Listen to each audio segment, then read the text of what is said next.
friends, this is Shikha Agrawal. Welcome to my YouTube channel Bhagwati IAS and PSC classes. In this video, we will be talking about the types of constitution. कितने प्रकार के संविधान होते हैं और भारतीय संविधान क्या क्या प्रकार है. What type of constitution does India follows? So without much delay, let's start it. So first type of constitution is on the basis of document. दस्तावेज के आधार पर देखते हैं कि दो प्रकार के संविधान होते हैं.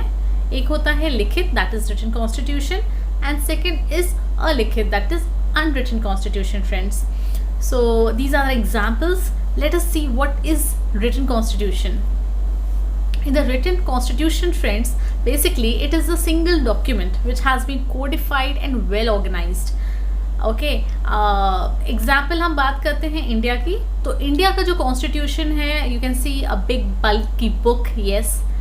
एंड यूएसए का कॉन्स्टिट्यूशन की देखें तो वो एक पैम्फलेट की तरह आप देख सकते हैं कि सिर्फ 7 आर्टिकल्स हैं. यूएस कॉन्स्टिट्यूशन के बारे में दो फैक्ट्स जान लीजिए कि it is the first written constitution in the world. ये पूरे विश्व का पहला लिखित संविधान है और साथ ही ये सबसे छोटा है इन टर्म्स ऑफ आर्टिकल्स. अगर अनुच्छेदों के आधार पे देखें तो ये सबसे छोटा संविधान है विश्व का, राइट. और दूसरी चीज़ जैसे कोडिफाइड है. कोडिफाइड मतलब ये संहिताबद्ध है. इसका ये कहने का आशय है कि इसमें जो पार्ट्स हैं, जैसे भारतीय संविधान में 22 पार्ट्स हैं, तो उन्हें बहुत अच्छे से कोडिफाइड किया, उसे वेल डिफाइंड किया है और बहुत अच्छे से सीक्वेंसली अरेंज्ड है, सिस्टमैटिकली अरेंज्ड है.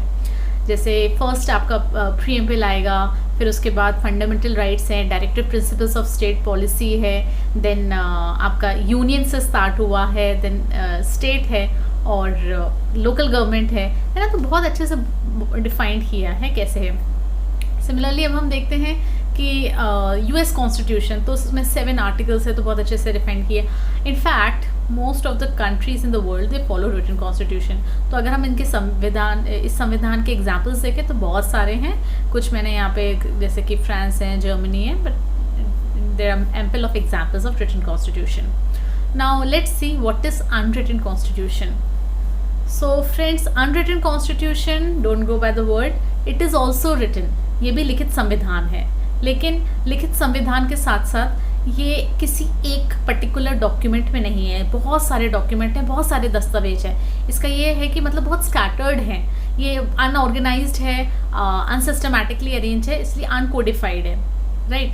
अनकोडिफाइड ये है कि जो लॉज हैं, जो फंडामेंटल रूल्स हैं कॉन्स्टिट्यूशन में, वो बेस्ड हैं ट्रेडिशन के, कस्टम में और लीगल इंस्ट्रूमेंट्स पे. That's why this is unwritten constitution. बहुत सारे, अगर आपको अनरिटन कॉन्स्टिट्यूशन को समझना है, then you have to understand the commentaries of the judiciary, executive and legislature. Examples की बात करते हैं फ्रेंड्स.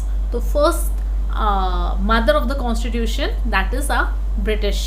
तो British constitution is unwritten constitution. Other examples are of Canada, Saudi Arabia, Israel. इसके जो हैं अनरिटन के बहुत स्पेसिफिक एग्जाम्पल्स हैं. That's why it is very important. It can be asked in your prelims exams, so just prepare and remember it well. And अच्छा, a question for you friends. I told you that the smallest constitution in the world is USA in terms of articles. Ab, you have to tell me which is the smallest constitution in the world in terms of words. शब्दों के आधार पे विश्व का सबसे छोटा संविधान कौन सा है? Comment below and let me know. One more thing, Indian constitution is the lengthiest written constitution in the world, both in terms of articles as well as words. अगर हम वर्ड्स और आर्टिकल्स अनुच्छेदों के आधार पे देखें तो भारतीय संविधान सबसे बड़ा संविधान है, सबसे लार्जेस्ट है ये. चलिए, तो आई होप ये क्लियर है, written constitution, unwritten constitution. Now let's see second classification, that is on the basis of nature. प्रकृति के आधार पे अगर हम देखें तो संविधान 2 टाइप्स के होते हैं, unitary constitution and federal constitution. So friends, unitary constitution जिसे एकात्मक संविधान भी कहते हैं, तो ये क्या होता है, इसके क्या फीचर्स हैं. सो सबसे पहले उसमें आप समझ लीजिए फ्रेंड्स कि सिंगल कॉन्स्टिट्यूशन में एक जो गवर्नमेंट होगी, basically suppose this is centre and the states are within it. these are the states. So all the powers are vested in the center. जो सेंट्रल गवर्नमेंट है वो सबसे supreme authority रहेगी इसमें, और जो स्टेट्स हैं they have to be under it. तो एकात्मक संविधान को कह सकते हैं, ये ऐसा संविधान है जहाँ पे सारी शक्तियाँ किस में निहित है, केंद्रीय सरकार पे, और जो कि प्राय केंद्रीय होती है, और जो प्रांत होते हैं उन्हें इसके अधीन रहना पड़ता है. ओके, तो as you have understood that it is a single government there, so there will be a centralization of the powers. पास का एक केंद्रीकरण कहाँ होगा, शक्तियों का केंद्रीकरण डेफिनेटली यूनियन गवर्नमेंट में होगा, सेंट्रल गवर्नमेंट में होगा.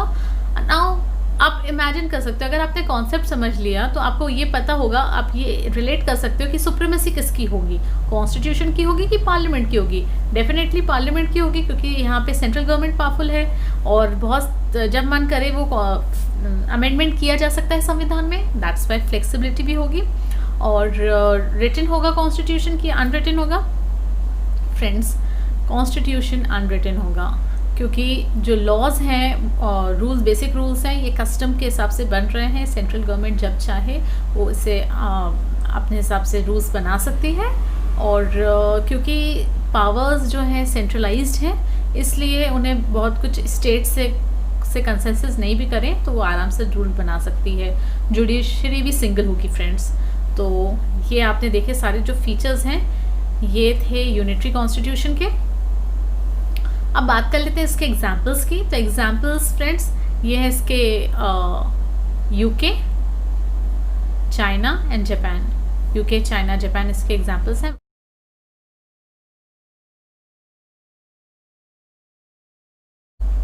Thank you so much friends for listening. Please share it, like and subscribe my channel for further updates. Take care.